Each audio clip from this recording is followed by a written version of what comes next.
देश के प्रतिष्ठित कोचिंग संस्थान आकाश इंस्टीट्यूट द्वारा शनिवार 22 जून 2025 को चैंपियंस ऑफ आकाश कार्यक्रम का आयोजन देवलचौड़ स्थित अमर गार्डन में किया गया।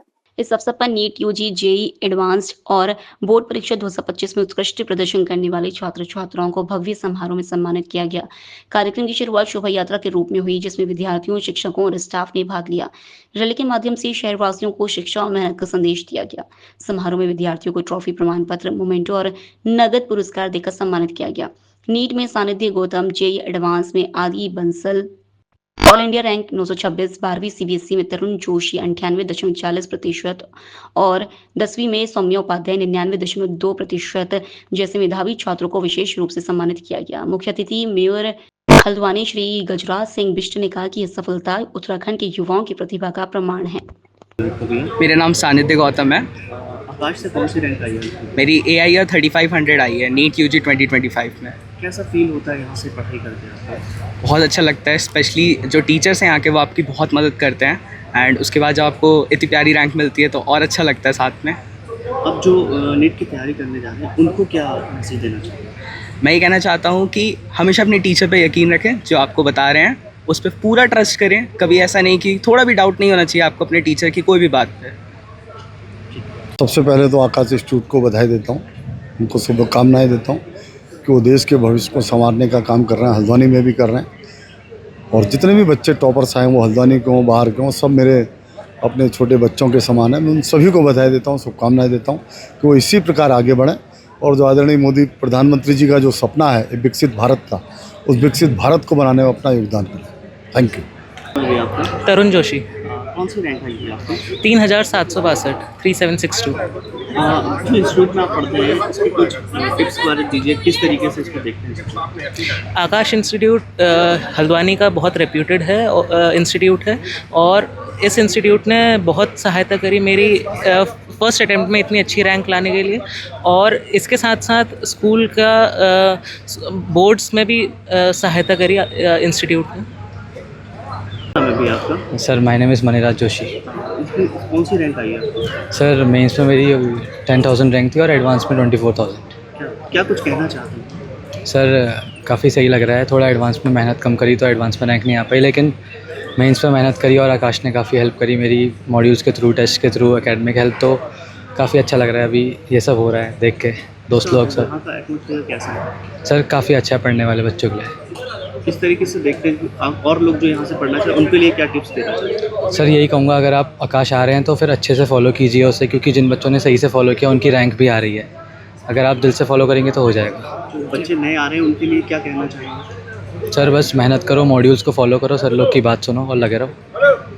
मेरा नाम आर्यवीर सिंह रावत है। क्या रैंक आई थी? मेरी एडवांस में रैंक 7342 आई है। किस तरीके का मैसेज देना चाहते हैं जो आगे लोग अभी नीट की तैयारी करना चाहते हैं? मैं यही मैसेज दूंगा कि जो सर की गाइडेंस के हिसाब से चलें और जो कह रहे हैं उसको पूरी सीरियसली लें और जो आकाश जो भी मटेरियल प्रोवाइड कर रहा है उसका पूरा लाभ उठाएं। जिन बच्चों का मन नहीं लगता है पढ़ाई में उनके लिए क्या टिप्स हैं? उनके लिए ये टिप्स हैं कि धीरे धीरे चालू करें, हर दिन आधा घंटा ज़्यादा पिछले दिन से, और धीरे सर की गाइडेंस लेते रहें और क्लास में ध्यान दें।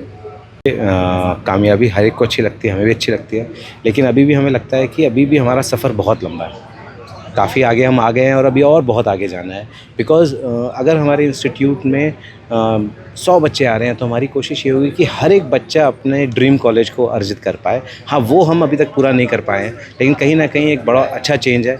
जहाँ हिंदुस्तान में का पास परसेंटेज 1% या 1.5% है, भाई 25 लाख बच्चा बैठता है नीट के पेपर में, जिसमें सिर्फ 40,000 सीटें हैं, तो 2% से भी कम है। लेकिन हमारे यहाँ तकरीबन 18%, 19% बच्चे अपने गवर्नमेंट मेडिकल कॉलेज में, प्राइवेट कॉलेजेस की बात नहीं कर रहा हूँ, गवर्नमेंट मेडिकल कॉलेजेस को पा लेते हैं। वहीं 23% बच्चे IIT और NIT के सपनों को पा लेते हैं। सो उस हिसाब से हमारा पास परसेंटेज बहुत अच्छा है, लेकिन फिर भी अभी बहुत लंबा सफ़र है जिसको तय करना है।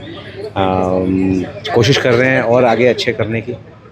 तो यहाँ पर जो फैकल्टी है उनका चयन किस तरीके से होता है? देखिए, आकाश के सभी केंद्रों में चयन का सिस्टम सेम ही है कि दिल्ली में उन टीचर्स का पहले रिटन टेस्ट होता है, क्योंकि टीचर्स की एकेडमिक क्वालिफिकेशंस के साथ साथ उनकी काबिलियत भी बहुत ज़रूरी है। तो उनका एक रिटन टेस्ट होता है, उसके बाद उनका एक डेमो होता है जिसमें ये देखा जाता है कि वो किस तरीके से अपने कंटेंट को पढ़ाते हैं, प्रेजेंट करते हैं, और उसके बाद उनके 3 राउंड के इंटरव्यूज़ होते हैं, HR round, management round and general round. और इन तीनों 5 राउंड्स के बाद एक टीचर को सिलेक्ट किया जाता है, और सिलेक्ट करने के बाद भी हमारे टीचर्स सीधे क्लास में नहीं जाते हैं। वो उसके बाद पहले ट्रेनिंग प्रोग्राम होता है उनका, जिसमें वो ट्रेन किए जाते हैं, बताया जाता है कि उनको किस तरीके से पढ़ाना है।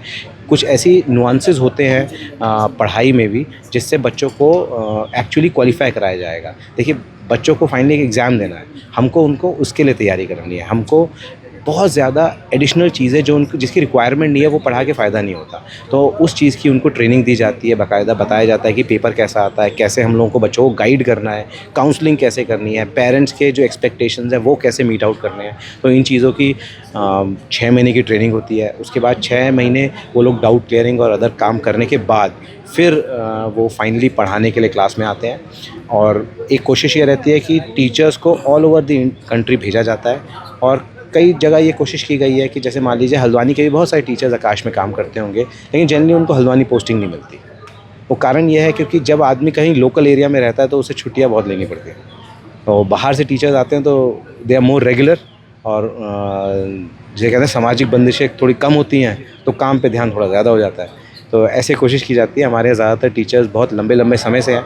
इनफैक्ट 18 मार्च 2010 को जब हमने सेंटर खोला था उस समय हमारे यहाँ पहली बार 3 टीचर आए थे, उनमें से 2 आज भी हमारे साथ हैं और 16-17 साल हो गए उनको लगातार हल्द्वानी सेंटर के साथ जुड़े हुए। आकाश के साथ तो वो 25 सालों से हैं, लेकिन हल्द्वानी सेंटर में भी वो पिछले 16-17 सालों से हैं। तो रेगुलरिटी भी है, स्टेबिलिटी भी है टीचर्स की, and they are doing a good job. Sir, हमने बहुत सारे टॉपर्स से बात की, वो टीचर्स की बड़ी तारीफ कर रहे थे। तो ये कम्युनिकेशन जो होता है आपस में, एक दूसरे का समन्वय, ये किस तरीके से बनता है जो कि टीचर्स को इतनी तारीफ बच्चे कर रहे हैं? सर देखिए, आज के दिन हमारे बच्चों की अगर हम बात करें, उनको पढ़ाने वाला इंसान तो चाहिए ही चाहिए, लेकिन ऐसा भी इंसान चाहिए जो उनकी परेशानियों को, उनकी प्रॉब्लम्स को समझ सके।